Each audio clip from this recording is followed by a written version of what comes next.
C'est parti pour la deuxième étape du Tour de Catalogne entre l'Escala et Perpignan en France. 202 km au programme avec Michael Matthews, leader du classement général après son succès hier, acquis devant Sonny Colbrelli et Quentin Paché.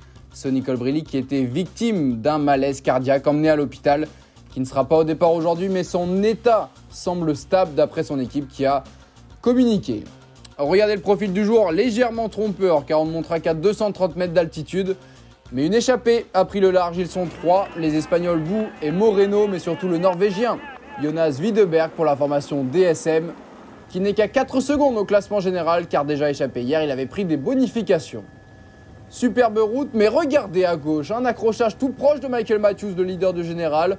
On va retrouver 3 coureurs, dont Ivan Sosa de la Movistar et Nelson Poles pour IF. C'est pas le bon moment pour tomber. Regardez dans la descente ici à gauche, on a entouré en rouge car un coureur va passer par-dessus le parapet. On retrouve notamment Antoine Toulouk, mais surtout, regardez un peu plus loin, c'est Mathias Kjelmos Jensen qui remonte du ravin avec son vélo, le photographe qui va l'aider.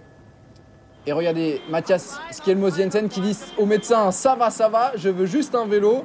Incroyable, Kjelmos Jensen qui était placé au général, alors que là, en perdition, cet homme, le dossard numéro 1, Richie Porte, pourtant bien placé sur Tirreno Adriatico, Richie Porte, qui n'est pas du tout à son aise sur le Tour de Catalogne. Le peloton qui reprend l'échappée, Carlos Rodriguez, qui pourrait être le leader de rechange pour la formation Ineos Grenadier, qui a un problème mécanique attendu ici par son équipier Michal Kwiatkowski. Et regardez, on l'attendait, le peloton qui s'est tiré ici, une chute au changement de direction. Simon Yates est pris, le leader de la Bike Exchange, deuxième de Paris-Nice, vainqueur de la dernière étape, qui à 15 km de l'arrivée au plus mauvais moment va devoir revenir. Mais regardez ces changements de direction nombreux dans le final créent de nouveau une chute et ça va rouler très fort devant avec Sivakov, avec Carapaz. On voit la formation Emirates très bien représentée également, la Bahrain Victorious avec Phil Bauhaus pour l'étape, mais avec Wout Poels ou encore Till Antons pour le classement général.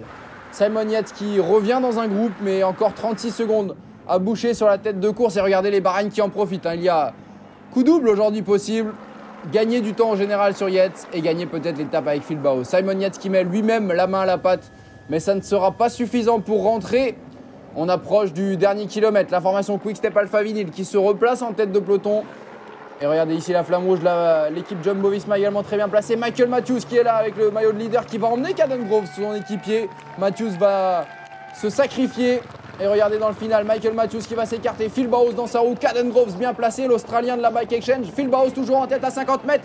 Mais Caden Groves qui va se décaler dans le final pour sauter sur la ligne.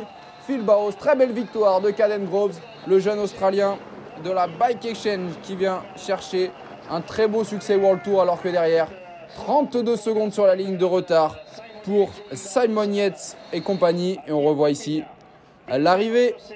Et donc un deuxième succès en 2 jours pour la formation Bike Exchange. Matthews hier, Caden Groves aujourd'hui. Né un 23 décembre 1998, le tout jeune coureur qui vient chercher le succès. C'est la 7e victoire de sa carrière. Il devance Phil Bauhaus et Hugo Hofstetter, le français d'Arkea, encore une fois placé. Ethan Vernon est 4e. Molano est 5e. Le classement général est désormais dominé par Jonas Widerberg, le coureur de la formation DSM qui a pris des bonifications hier et aujourd'hui, et ce qui lui permet de prendre la tête du général, 1 seconde devant Matthews et 7 devant Hugo Hofstetter. Tobias Johansen pour Uno X est 7e. Demain, on repartira de Perpignan pour aller à la Molina. Première arrivée au sommet, 161 km. Et au classement général, on notera la 17e place de Sivakov, le français. 19e, Guillaume Martin. Et Quentin Paché, lui, est 36e à 40 secondes. Il a perdu du temps aujourd'hui, le français de la Groupama FDJ. Tout comme Attila Valter, son équipier de la Groupama.